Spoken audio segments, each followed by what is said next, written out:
Kamaru Usman reacts to Belal Muhammad losing his title against JDM and breaks down the contest from a technical perspective, sharing what he thought went wrong for Belal. The former welterweight champion's looming return to the octagon is an interesting dynamic within the division's top 5. And while a win versus Buckley in their upcoming fight could have even put him in a position to challenge for the belt had Belal successfully defended his title in this last event, now things look very different.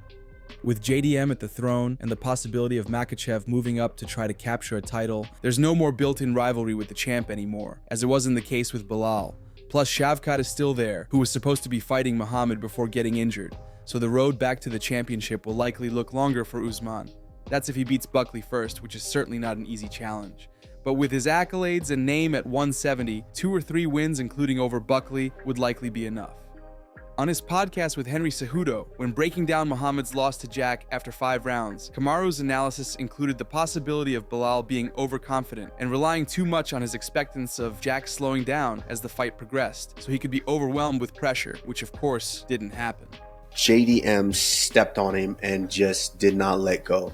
And Belal tried to do a good job of, he showed a little bit of championship spirit in the beginning of not letting some of the stuff that JDM was throwing at him and not letting him bother him, because he showed a little bit that, oh, I've been here before. It's okay. Eventually this guy is going to fade, or this guy is going to do something out of character, and I'm going to take a switch of momentum and I'm going to capitalize.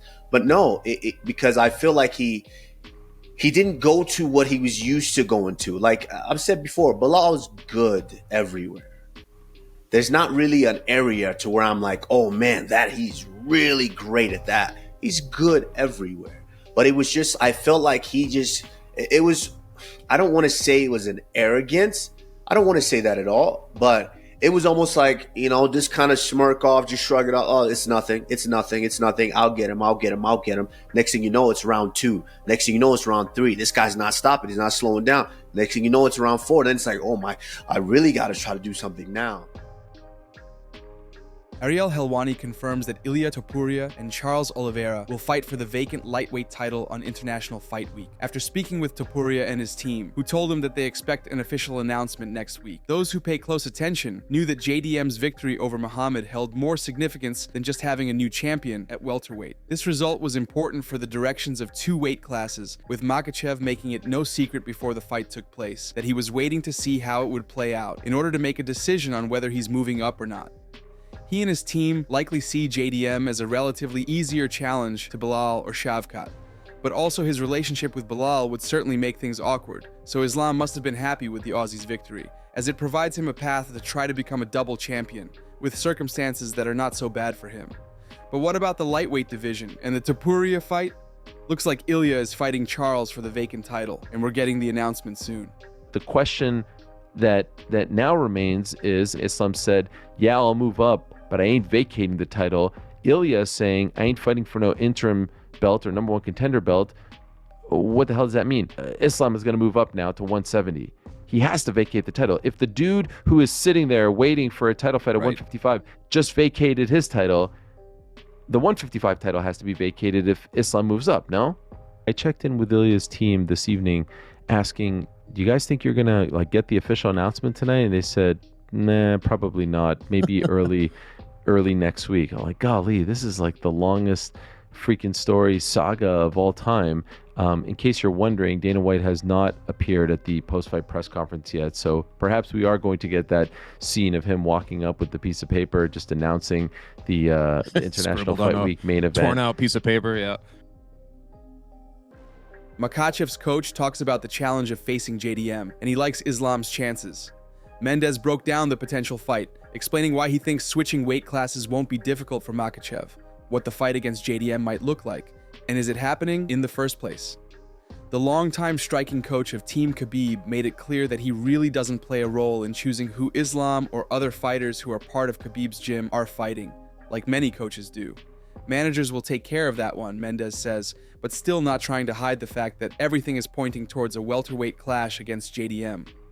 In his latest interview, Javier discussed the fight and spoke about his hopes and expectations. That now that Belal's not there, if the UFC grants him that, that would be unbelievable, and even more unbelievable if it grabbed some that fight in a favorable place for us, But who knows? Let's see what they come up with. Like I said in the past, I've never been involved in any of the discussions when it comes to any of Khabib's fights or Khabib's fighters.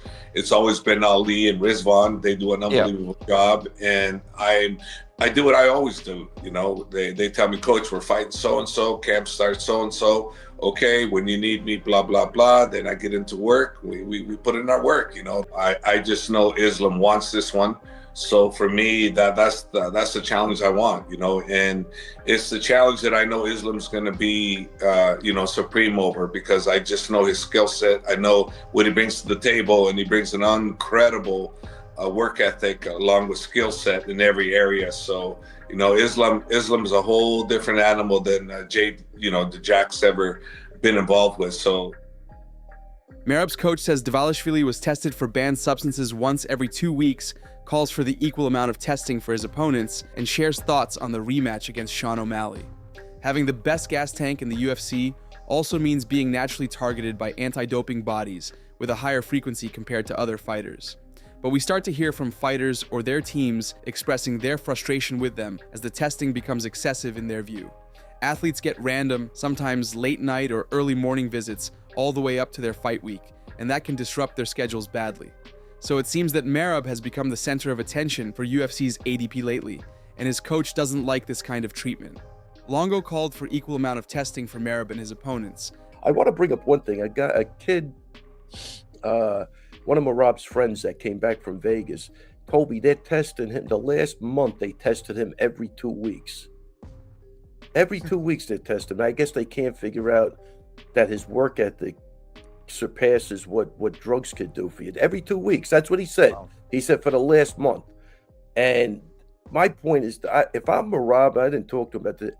That's got to be on the table. You test me 10 times, my opponent has to be. Yeah, and when this is fucking bullshit. Setting 1,000%. And let me just say this: it's allegedly. I heard it through somebody else. I didn't talk to Merab, but he told me. First off, he told me the guy is working out, and this guy who's telling me is a fucking lunatic. Tornicki's really, dude. His grappling is crazy. He's really just a great kid, but he says he works out like he's an animal. I mean, his work ethic is second to none. It always was, and it always will be until he can't do it anymore.